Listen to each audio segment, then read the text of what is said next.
En la era de la información, en el advenimiento de las máquinas, ¿cómo no vamos a poder hacer mejor eso que necesitamos, que es salvar vidas, tener una vida de mejor calidad gracias a un mejor sistema de salud? Esa es una pregunta que nos hacemos todos los días los ciudadanos y ciudadanas y que hoy abordaremos en profundidad en este capítulo de Hélice. Bienvenidos.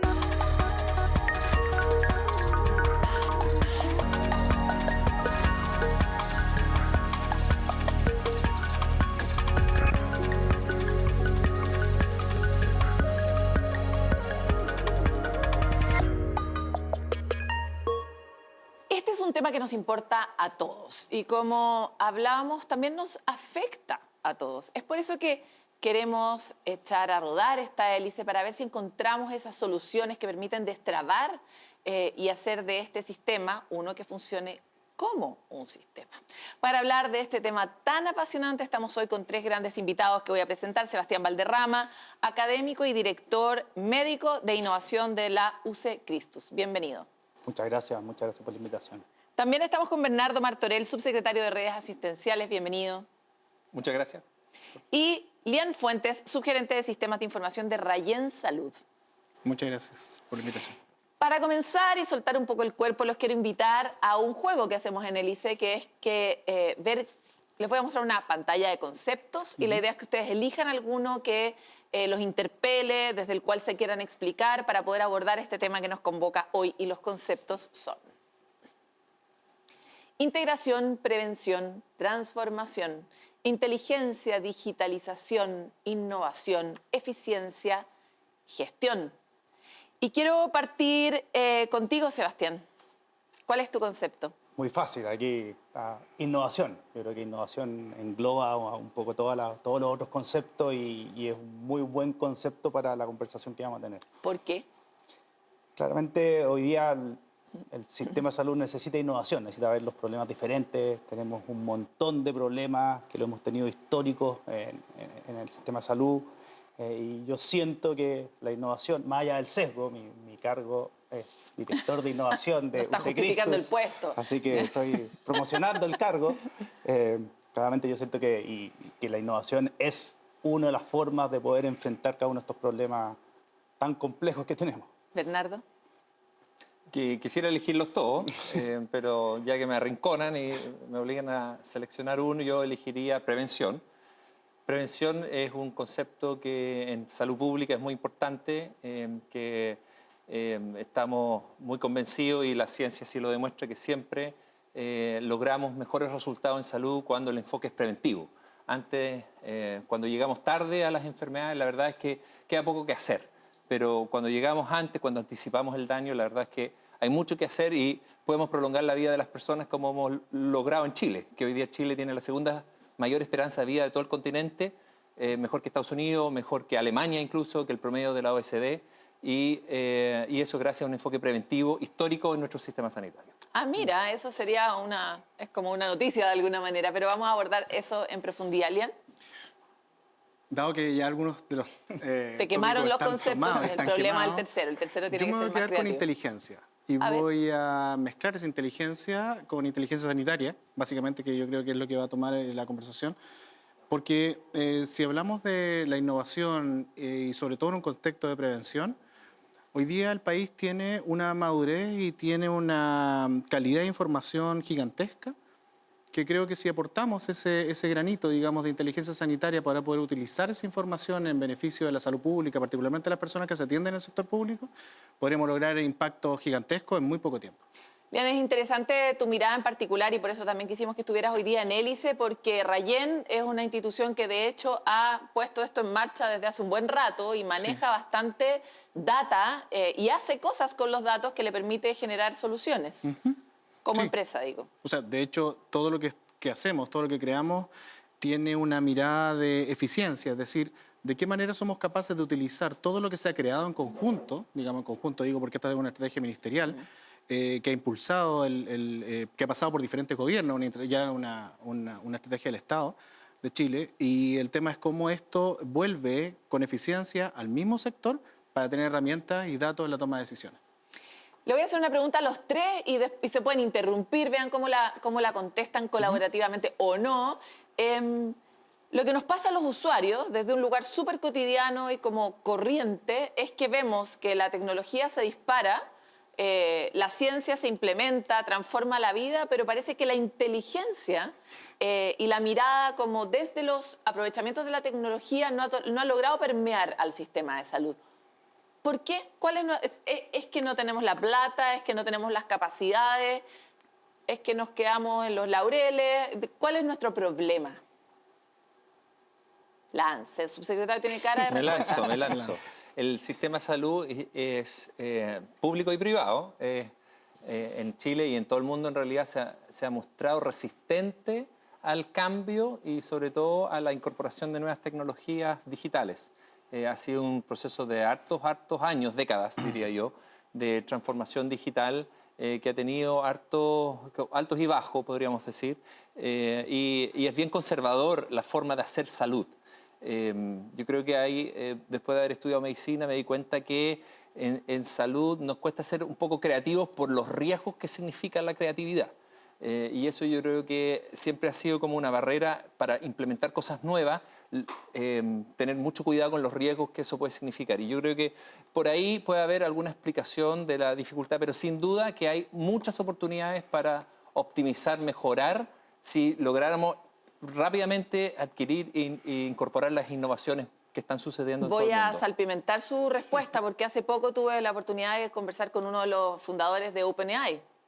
Y él decía, los humanos estamos mucho más dispuestos a perdonarnos a nosotros mismos una infinidad de errores, pero no le queremos perdonar ni un error a la máquina. Y tiene un poco que ver con la resistencia humana, ¿no?, a la apropiación de la tecnología y tal vez a este sesgo prohumano. ¿Algo que complementar?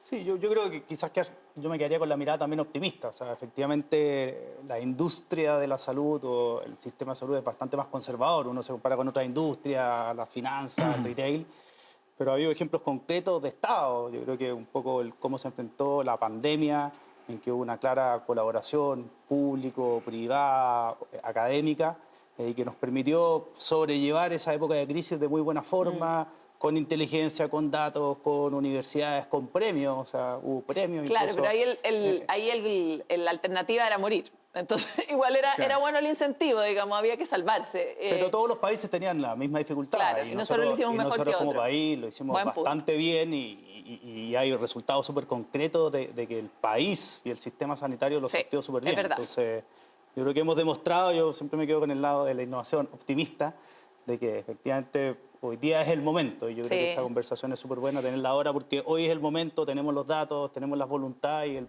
momento de ponerse a colaborar. Sí, a veces sí somos, como dice el meme, el mejor país de Chile. Oye, los quiero invitar a conversar en nuestra mesa. Vamos, gracias.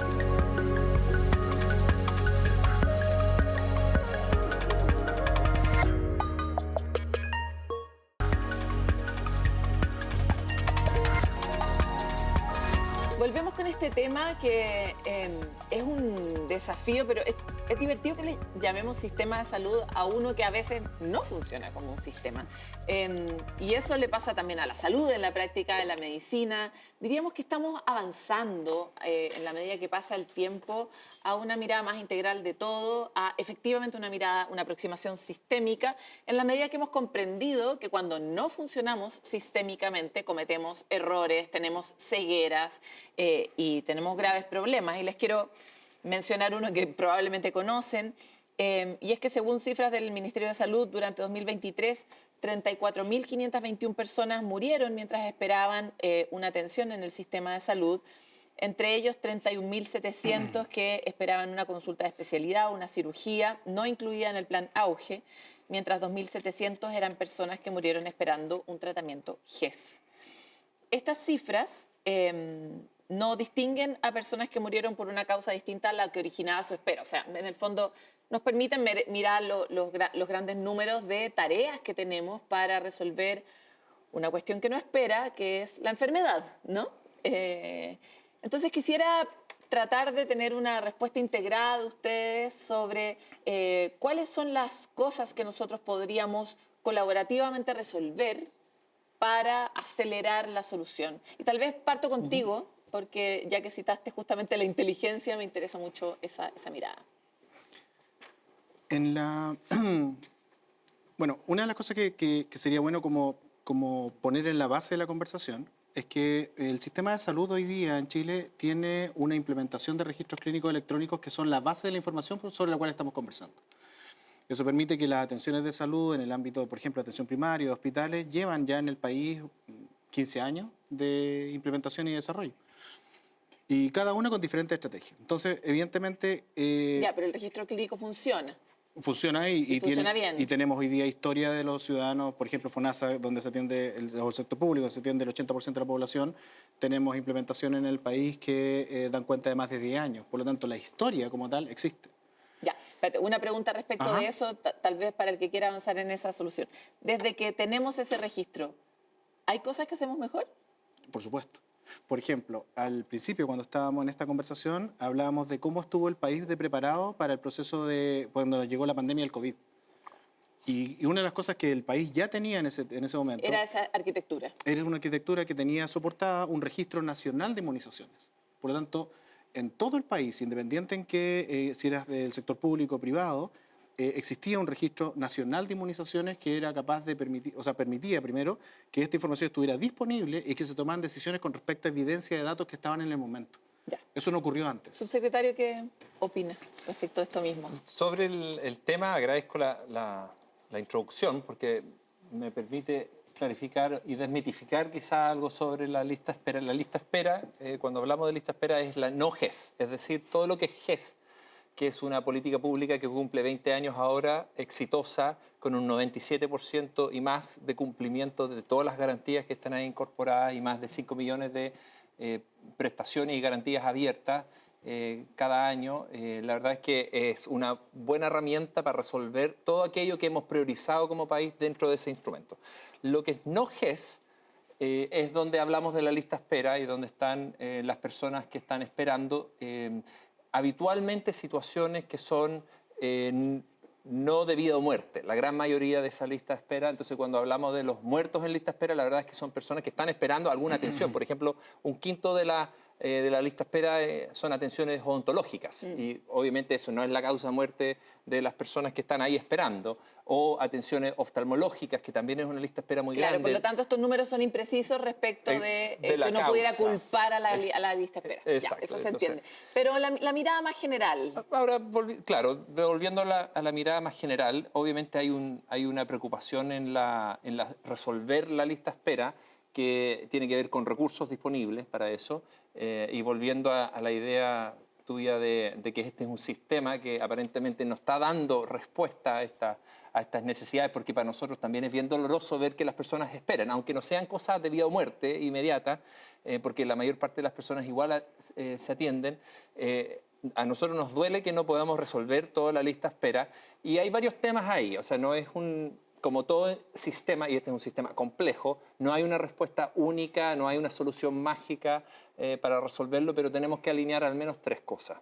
Una es el financiamiento, otra es la gestión y la otra son los sistemas de información. Yo creo que esa triada de desafíos, cada una de esas podemos... ya, la crítica o el sentido común, la crítica del sentido común diría que nuestras cosas siempre apuntan a que el problema es de gestión. Y que probablemente la gestión mejoraría mucho si le pusiéramos inteligencia y si le metiéramos información. Y por eso yo partí con esa intro, que es como, pareciera que estamos yendo a Marte. ¿Por qué no podemos resolver estos problemas de gestión o no es un problema de gestión? Entonces, me encantaría avanzar en esa línea. Por favor, láncense. Lánzate. Voy a ser más directa. Más directa, más- No, evidentemente siempre hay elementos de gestión que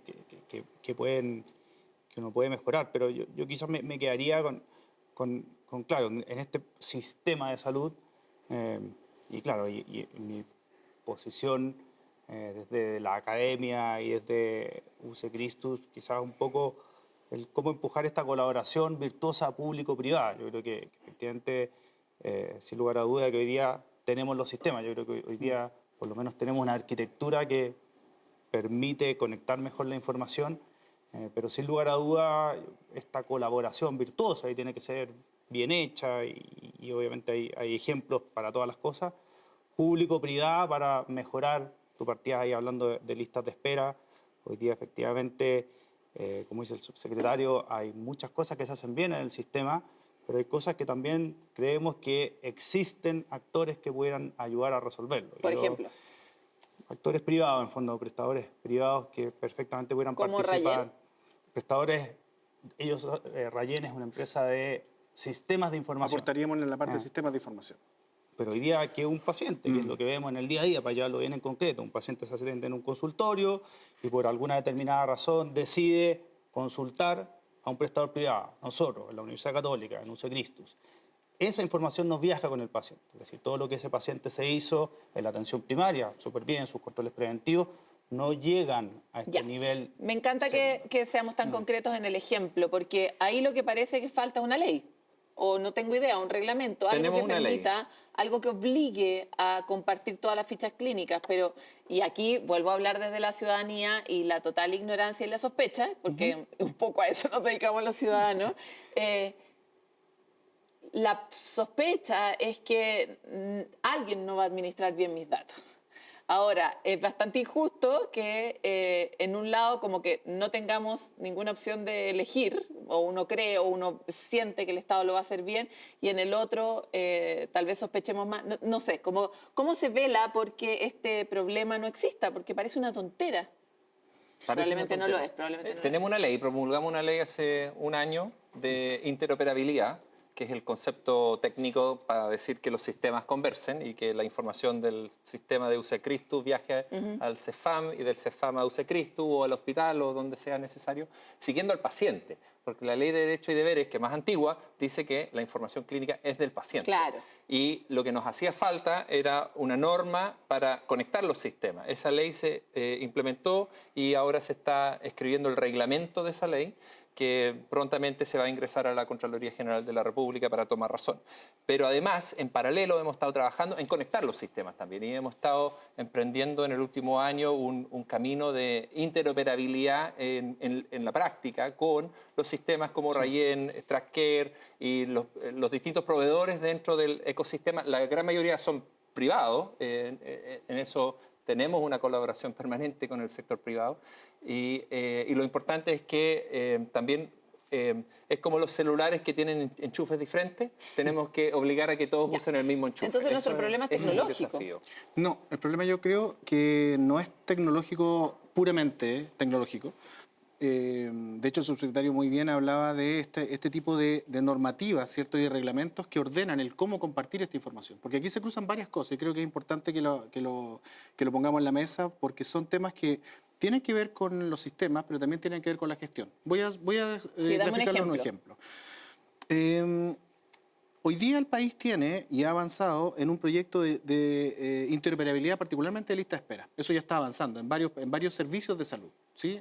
Primero tenemos que entender que en el sector público nosotros nos organizamos por redes, por lo tanto, una red asistencial, están los hospitales y cada hospital además tiene una atención primaria que subyace. Y ahí empieza esta red integrada de servicios de salud. Cuando hablamos de cómo compartir la información, se cruzan dos cosas que son fundamentales. Primero, desde el año 2012, la Ley de Deberes y Derechos del Paciente establece que la información de salud es de la persona. Sí, es lo que acaba de mencionar. Y antes eso estaba en fichas clínicas desagregadas donde, la verdad, tú nunca como persona tenías acceso. Más bien era el dueño el prestador, el establecimiento, el hospital, incluso hasta el médico. Cuando se establece esta ley, además queda esta prerrogativa de que el sistema de salud accede en el momento de la atención a la información. Y esto también es súper importante recalcarlo. Porque la gracia de que esa información esté digitalizada es que el equipo que te va a atender tenga acceso a esa información. Sí, claro. Si no, no sirve de nada. Es decir, yo prohíbo, por ejemplo, que mi información la pueda ver el equipo clínico. Y así es como podemos, por ejemplo, ayudar en el sistema en eficiencia de que no se repiten exámenes, de que la historia clínica esté disponible. Por lo tanto, ese tipo de cosas hoy día funcionan en parte del sistema. ¿Cuál es el problema? El punto es que nosotros tenemos dos niveles de gestión. Uno es el nivel de gestión hospitalario y otro es el nivel de gestión de atención primaria. Y esos tienen diferentes administraciones hoy día en el país. Eso complica desde el punto de vista de la gestión del dato. Entonces, no es un problema de tecnología, porque básicamente hoy día... ¿Pero eso no lo arregló la ley? Yo diría, es que hay dos formas de integrar los datos. Uno es teniendo el mismo sistema, todo es el mismo sistema, que es como la ficha única. Y otra forma es ponerle un adaptador a los dos. Y otro es que todos los sistemas estén obligados a ponerle un adaptador. Ajá. Y eso es lo que hace la ley. En el fondo obliga a esa interoperabilidad. Y eso, ahora, la solución tecnológica de eso está a la mano, pero requiere que los equipos, los informáticos que trabajan en las empresas, en el ministerio, en los servicios de salud, en los hospitales, conozcan cómo se hace eso. Y eso es un desafío técnico, humano, pero también requiere resolver los acuerdos de cuál es la información que tiene que viajar en cada situación del paciente. Entonces, un paciente que lo pillamos en la calle con un infarto. ¿Cuál es la información que de la nube, digamos, debería estar disponible de cualquier persona para el equipo de urgencia? Y eso todavía no está disponible en el reglamento. Y cada una de esas, claro, cada una de esas decisiones de qué está disponible o cada ese caso de uso, llamamos nosotros, en cada situación clínica distinta es lo que tenemos que ir ordenando y definiendo. Y nosotros ya estamos haciendo eso para todo lo que es la lista de espera. Sí. Lo priorizamos, justamente la derivación desde la atención primaria al nivel secundario, lo estamos haciendo en anatomía patológica, es decir, para que todos los exámenes, digamos, las biopsias, cuando se analicen en el laboratorio, puedan estar su información disponible también. Ya lo tenemos para las recetas. Claro, en lo las más farmacias. urgente, en lo más urgente. Entonces, y vamos avanzando de a poco, pero ya con este marco normativo que nos va a también dar el impulso y el camino para seguir avanzando en ese camino. El último informe de Servicios de Salud de Ipsos revela que la percepción de los chilenos sobre el sistema sigue siendo mala. De acuerdo con el estudio, un 39% de la población confía en que va a recibir el mejor tratamiento sanitario disponible, un 77% considera que en el país muchas personas no pueden acceder a una atención adecuada. Y esto sin duda tiene que ver mucho con las cosas que ya hemos dicho acá. Entonces, me encantaría saber, primero, qué tan injustos somos los ciudadanos con el sistema de salud chileno y segundo, dónde uno puede acelerar mejor también las cosas que de cara a la ciudadanía son valiosas o que podrían cambiar eventualmente esta percepción. ¿Puedo decir una sola cosa Todo breve? a eso vinieron, digamos, pero compartan porque o sea, nos quedan tantos como vaso minutos. medio lleno, vaso medio vacío, creo que es lo primero que quiero decir, que por supuesto que tenemos muchos desafíos y hay mucho que hacer. La lista de espera es una muestra de eso, los problemas de gestión es otra muestra de eso. Tenemos muchos desafíos en lo preventivo, pero también creo que es importante valorar lo que hemos avanzado. No, aparte estas cosas no se saben. Las que acaba de contar de cómo funciona la interoperabilidad no es tan conocido por todo el mundo. Los logros en materia de sobrevida y de esperanza de vida de nuestra población en realidad son gracias a las políticas sanitarias históricas como la vacunación. La vacunación hoy día la verdad es que es universal. El Programa Nacional de Inmunizaciones es un programa universal, es decir, no importa si eres FONASA, ISAPRE, Fuerzas Armadas, todos lo reciben por igual. Se destacaba la importancia del sistema de información que respalda ese programa, pero el programa en sí tiene una filosofía de que muy preventiva y tenemos una cartera de vacunaciones con las mejores vacunas del mundo. Entonces también creo que es importante valorar eso y eso entender qué es lo que contribuye a nuestra mayor esperanza de vida. Somos un poco injustos entonces. Claro, o sea, yo creo que un poco, no, por eso digo, un vaso medio lleno, vaso medio lleno, vaso medio vacío. Creo que sí hay cosas que hacer igual. Creo que somos malos para poder comunicar claramente a la población de los avances que el sistema de salud ha tenido en materia de información. Yo ahí hay un mea culpa, digamos, en general, porque este tipo de cosas que estamos conversando sectorial en el fondo. Son hoy día, y lo conversamos al principio, son de Estado. Hay mucho trabajo de muchas personas de muchos años, o sea, en la cantidad de tiempo que yo les he mencionado han pasado por lo menos 4 gobiernos distintos, y que muchas de estas políticas han seguido y han perdurado. Entonces, por ejemplo, hoy día contar con interoperabilidad, que está en varios servicios de salud de la lista de espera, tal como decía el subsecretario Nojes, es una realidad que hoy día existe y que transparenta y que va a permitir transparentar también los tiempos de espera para las personas que están hoy día en esta situación. El tema del Registro Nacional de Inmunización es una realidad del país que tenemos hace más de 12 años y que nos dejó muy bien preparados para el efecto de COVID, de la pandemia, ¿cierto? Y, por ejemplo, aquí, para seguir con ejemplos concretos, durante esta administración se logró algo que nunca antes el país había logrado. Y es que para efectos de poder atender mejor a la población en su contexto, ¿cierto? No solamente la parte sanitaria, se hizo una alianza histórica entre el Ministerio Mideso, digamos, de Desarrollo Social, y MinSal, donde para atender a la persona de manera integral se generaron alertas sanitarias. Entonces eso quiere decir que, por ejemplo, en el contexto de atención de un ciudadano, yo podía saber si a esa persona le faltaban controles. Y mirar eso integral en el país es algo que nunca antes se había hecho y que se logró en virtud de la APS universal, por supuesto, pero O sea, por ejemplo, alguien como que apoyo. es diabético, que no ha venido al control adecuadamente, yo voy a tener ese levantamiento antes. Y puedes ayudar- puedo proactivamente llamarlo. proactivamente ayudarlo. Entonces, ese tipo de cosas que hoy día son realidades, digamos, en varias comunas, y la gracia de hacerlo crecer a más comunas todavía, son ejemplos de integración de sistemas de información que hoy día sí están funcionando en el país. Oye, nos tenemos que ir a una pausa, pero en el fondo, ¿cuándo los ciudadanos vamos a sentir en nuestra piel esta interoperabilidad que todavía está en la nube?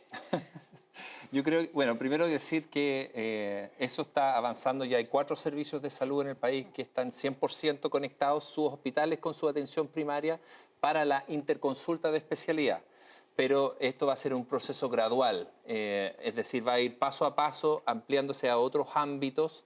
Y va Pero que en 4 años, digo yo, para fijar la expectativa. Sí, es que yo creo que es como una planta esto. Si uno mira la planta y se queda mirando, uno no la ve crecer. Pero si uno la riega, la cuida, Poético el subsecretario, ¿no? pasa el tiempo y Depende de la planta, de pronto depende de qué planta. está florecido. Entonces, a veces cuesta observar y sentir en la piel los cambios y las mejoras, pero están sucediendo, aunque gradualmente, porque también eso asegura la sostenibilidad de la media. Y solo decir una cosa sobre la valoración de lo que hacemos.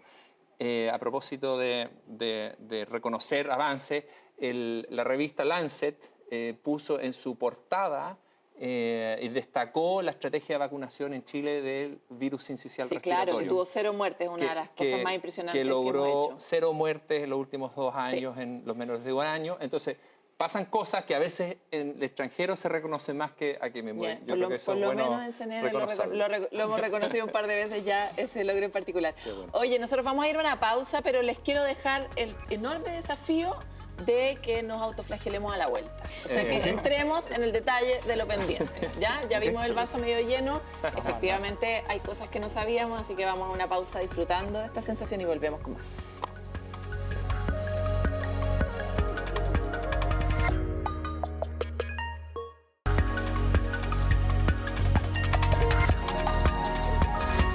Volvemos con esta conversación que nos interesa, nos importa y nos afecta directamente.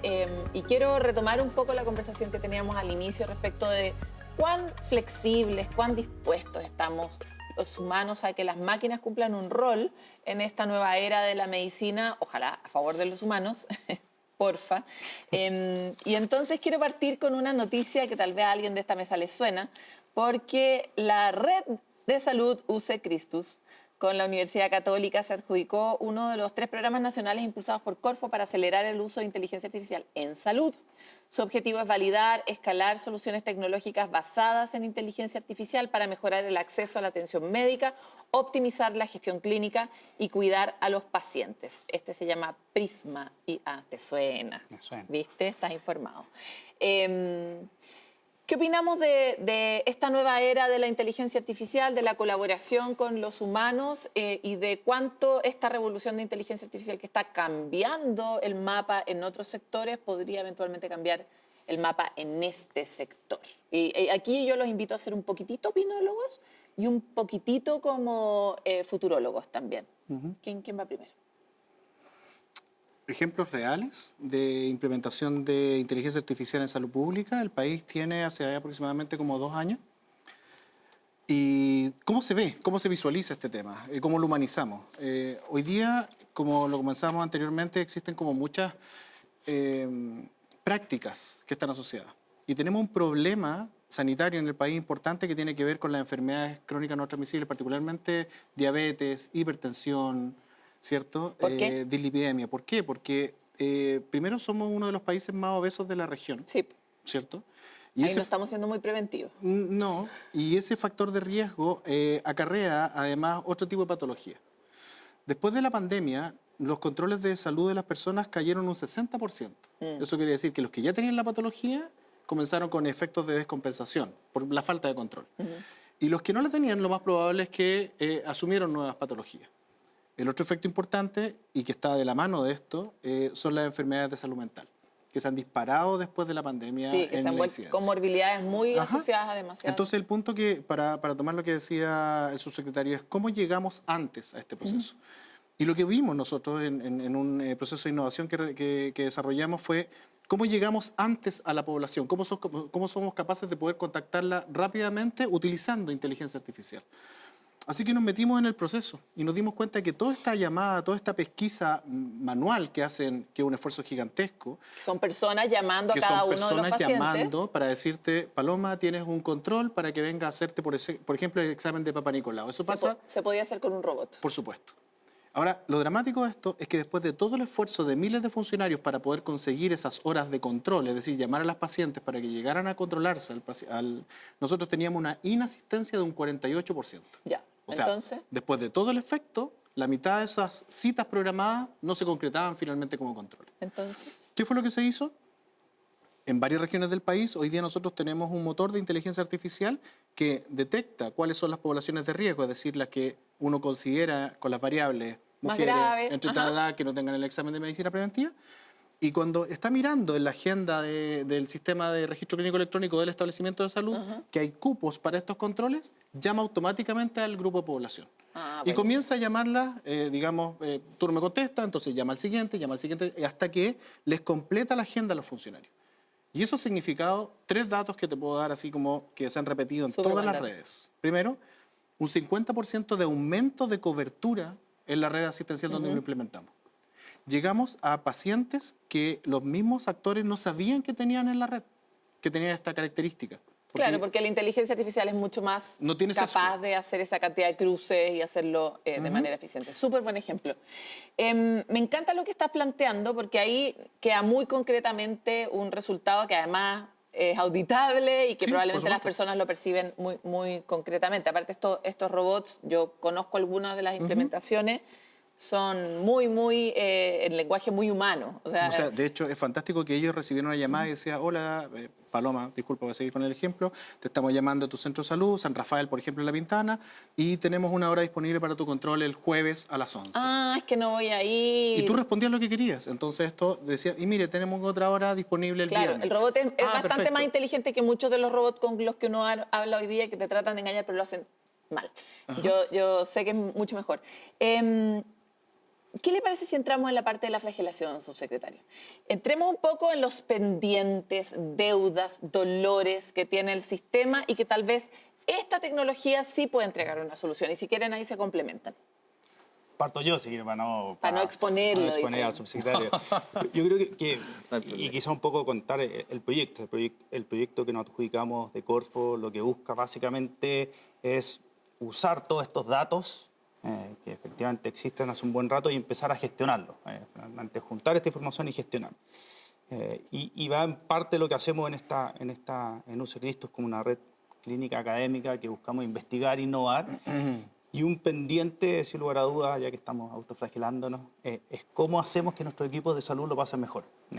Ya lo vimos en la pandemia y efectivamente ser profesional de la salud, el estamento que sea, Es muy duro y muy expuesto. Es las urgencias, es lo intensivo. Y si bien es multifactorial, un tema súper concreto es que todos estos registros clínicos electrónicos implican que uno tenga que estar mucho rato escribiendo, transcribiendo. Y ahí claramente hoy día hay mucha información que estos registros clínicos electrónicos unidos a o complementados o amplificados con inteligencia artificial permiten de que el profesional pueda estar Un asistente que te tome nota. pendiente de atender al paciente. Obvio. Y eso ya hay mucha información y es una de las cosas que toma este proyecto. Otra de las cosas que toma este proyecto muy concreto es un asistente para prescribir. Un tema bien relevante es que prescribir, es decir, indicar paracetamol, amoxicilina. Claro, no es tan estándar, hay pacientes que tienen alergia, hay pacientes que tienen interacción, hay pacientes que tienen falla renal y algún sistema más inteligente que a uno como médico le indique fácilmente que está haciendo apoyo. Y el otro lado ya es la futurología, yo creo que un pendiente, y esto muy personal, yo soy médico internista, veo muchos pacientes mayores, es cómo logramos que los cuidados en la casa sean el lugar donde uno pueda cuidarse finalmente. Hoy día el sistema está todavía muy diseñado en que uno tiene que asistir. Comentaba ahí que el paciente tiene que ir a este servicio de salud a hacerse el Papa Nicolau. Claro, ¿no? que es como la etapa 2.0 de la telemedicina, que tú pudieras tener sensores en tu casa, que pudieras estarte Y registrando. eso es algo que también aborda este proyecto, es cómo logramos hospitalizar o prevenir, depende de cómo uno lo mire, a un paciente en su casa, con sensores, con conectividad, con sistemas de alertas, con sistemas de respuesta, porque esto implica también, alguien tiene que ir a ver, algunos pacientes se van a descompensar. Entonces yo diría que en esta futurología, que no es tan futurología, esto ya ocurre en otros países, es uno, cómo disminuimos la sobrecarga de los equipos de salud, y eso es un pendiente ahí, Sí. le vamos a dar al subsecretario, y dos, cómo logramos cuidar Súper a interesante. todos nuestros pacientes en sus casas y que ojalá tengan que venir lo mínimo posible a un hospital, clínicas, SFAM, SAPU, y que rápidamente puedan volver a su entorno, que es lejos del mejor lugar Claro, para además los mejorarse. pacientes crónicos, la cantidad de recursos que la ambulancia tiene que ir a verlo, que ir a medirlo, que ir a pincharlo para cosas que no son debido a muerte, pero que sin embargo provocan probablemente empeoramientos en otros lugares del sistema muy graves. Con sensores se podría resolver de manera muy, muy rápida, que hoy día sí se pueden comunicar. Antes de darle la palabra al subsecretario, quisiera meter otro pelo en esta sopa porque la sopa es corta, se nos acaba. Entonces, nos quedan no tantas cucharas. Y siempre en Delicia tratamos de integrar también el aspa de la sociedad civil, que cumple un rol en cualquier sociedad con problemas complejos. En este caso es la Fundación Acrux, que trata de acelerar la atención médica especializada para quienes realmente lo necesitan en zonas remotas. Sabemos que el Estado tiene una forma de tomar decisiones de grandes números que a veces deja fuera a personas que están aisladas. Esta institución sin fines de lucro se financia a través de donaciones y convenios y tiene 2.900 profesionales de salud que recorren Chile con consultas médicas, exámenes, cirugías e incluso a través de este buque hospital para ayudar a bajar las listas de espera y otro tipo de demandas del sistema. Y me encantaría llevar a un 4.8 tu invitación a involucrar las casas como lugares donde uno puede resolver problemas de salud. Fue el subsecretario en realidad. Y es la idea de que la salud preventiva no solo sea un modelo del sistema de salud, sino un modelo del sistema, punto, del país, ¿no? Que las personas nos involucremos desde las casas, desde la crianza, desde la alimentación y también desde iniciativas que permitan resolver problemas a lugares donde el Estado no llega. Entonces, ¿dónde podríamos hacerlo mejor, subsecretario? Ahora sí le toca a usted. No, le toca o sea, la es que clase. varias cosas que se me vienen a la cabeza, pero lo primero es quizás a propósito del ACRUX y los operativos que trabajamos con ellos en muchos lugares del país, recordar de que el sistema público de salud son 200 hospitales, son como 2.300 puntos de atención primaria y llegamos a los rincones más perdidos. A veces hay una posta de salud rural ahí que es parte de nuestro sistema sanitario.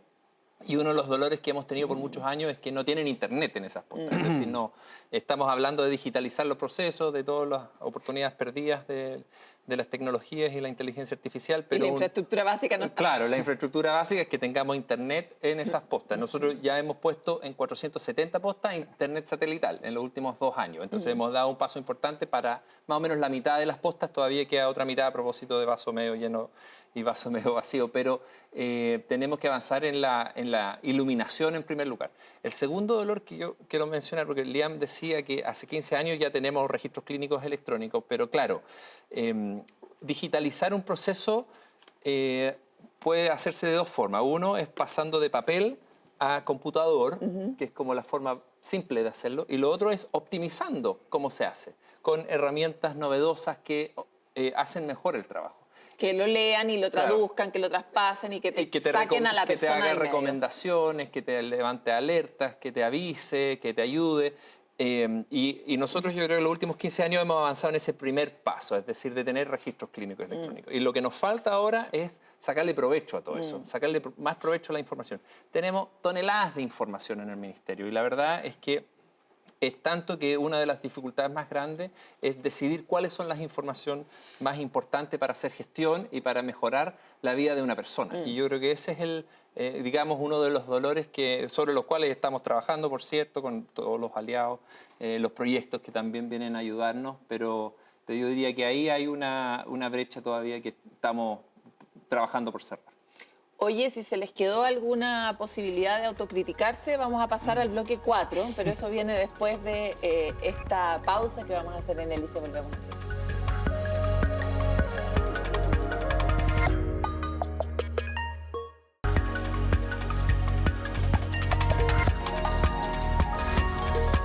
Continuamos en este capítulo de Hélice con el bloque final de un tema que nada de final tiene, está como en pleno proceso y por lo visto, lo que hemos visto hasta ahora, hay muchas cosas que realmente tal vez están recién en su inicio, que es como esa nueva etapa de la medicina en la que con la ayuda de las máquinas podemos tal vez dar unos saltos un poco más grandes en la experiencia. No tenemos por qué seguir teniendo como progresos lineales y de a poquito, como la planta, sino que tal vez de un día para otro nos encontramos con un baobab, ¿no?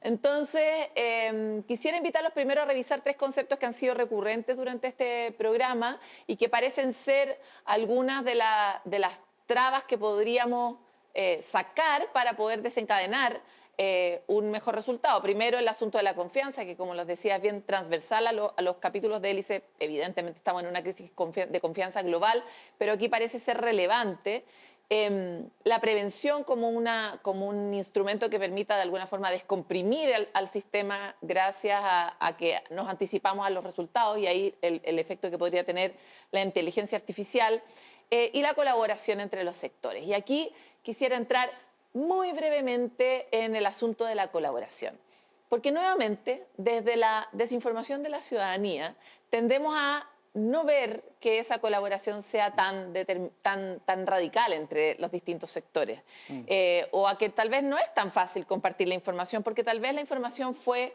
plata y poder en el pasado. Hoy día cederla, intercambiarla, mezclarla para el bien común del sistema de salud puede que no sea lo más fácil, ¿no? Entonces nos encantaría saber cuáles son para ustedes las trabas que tiene la colaboración. Y aquí todo ha estado en un muy buen tono, mantengamos el mismo buen tono, pero pidámonos cosas de las que nos cuestan entre el sector privado, el sector público y la academia. ¿Qué opinan? En el tema de colaboración, ahí yo creo que hay un tema que podríamos nosotros mejorar como país gigantescamente porque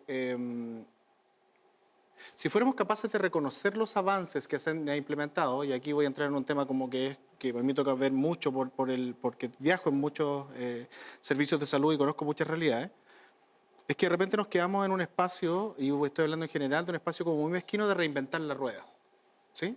En lugar de apoyarse en lo que se ha creado y utilizarlo, nos ha pasado como país muchas veces que queremos rehacer procesos que ya está hecho. Por una agenda corta, por un proyecto particular, y eso ha tenido impactos muy negativos en el sector porque impide la visibilidad de lo que ya está creado y apoyarse desde ahí para crear algo nuevo, sino que quiero volver a rehacer temas que hoy día ya están resueltos en el país. Eso, aparte de los costos, digamos, que significa volver a construir esto, ha generado impactos negativos en el sistema de salud en los últimos años. Me suena mucho que el problema siempre es el ego acá. Sí, yo creo que tiene que ver mucho con ego y tiene que ver con agendas cortas, que no es lo que estábamos conversando al principio. ¿Sí? No sé, por ejemplo, si quieren que lo materialicen un ejemplo. Me encantaría.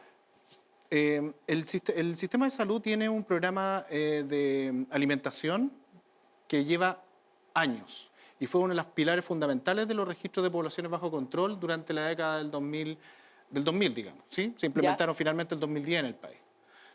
Y resulta que por desconocimiento, yo creo, y también por manejar una agenda corta de un ego y de un hito a un corto plazo, se implementa en el país un registro paralelo para la entrega de estos alimentos, cuando ya existía. Claro.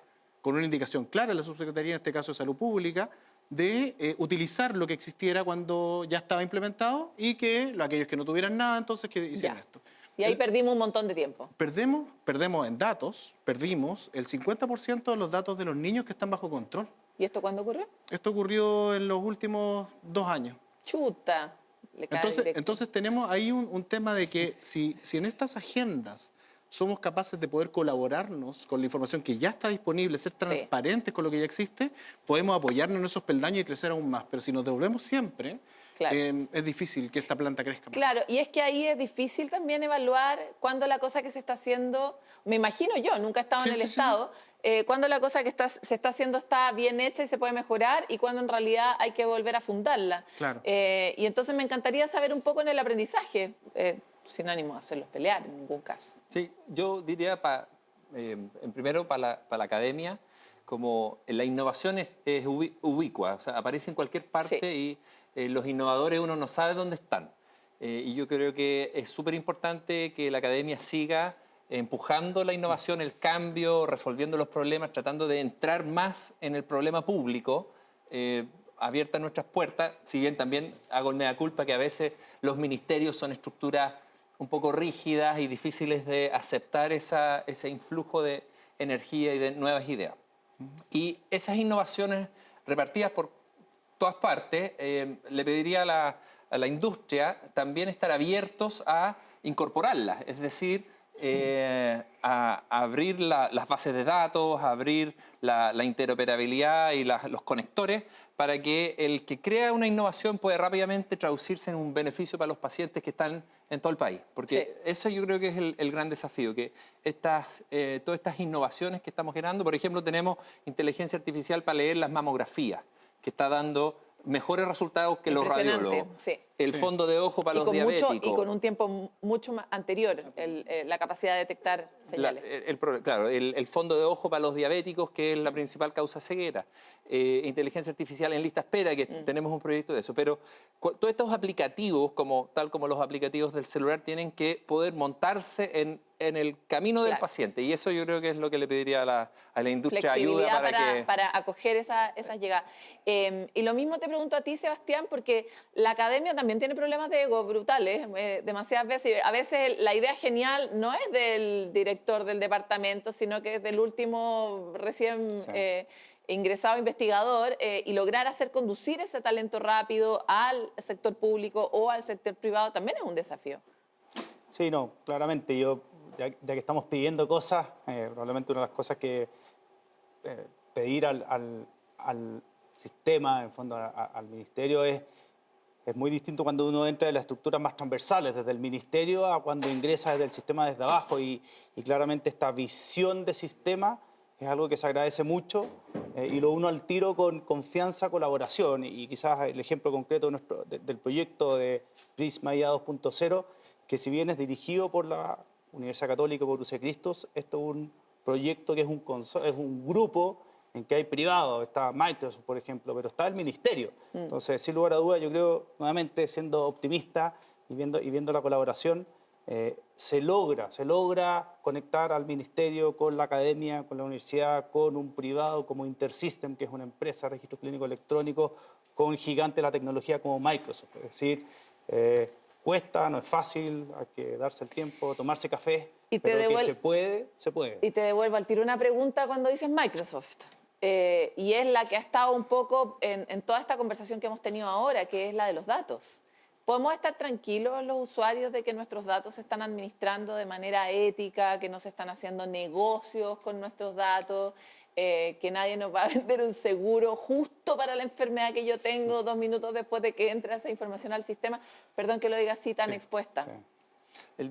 Al menos desde el Ministerio nosotros tenemos una política de ciberseguridad y de protección de datos. Además hay una ley de protección de datos personales que es bastante tajante y digamos, amenazante con las brechas de seguridad, más la ley de derechos y deberes que ya comentamos, que es el paciente el que debe autorizar quién tiene acceso a sus datos y no el sistema. Entonces yo creo que hay un marco normativo, también están las políticas de ciberseguridad y las medidas de ciberseguridad instalados, si bien siempre hay riesgo y es algo que hay que estar permanentemente modificando, adaptándose y aprendiendo, tal como tú decías, de la importancia de aprender como sistema para proteger los datos. ¿Opinas lo mismo?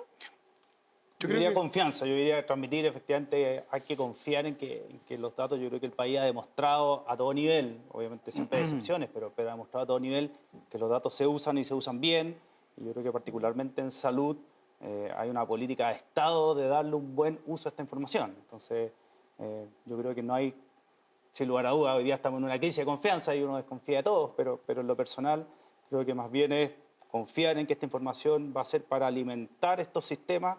Todos estos sistemas de inteligencia artificial requieren muchos datos, es decir, que finalmente, nuestra condición de salud chilena, acá en Santiago, alimente estos modelos, solamente enriquece y nos ayuda a todos. De todas maneras, Liam.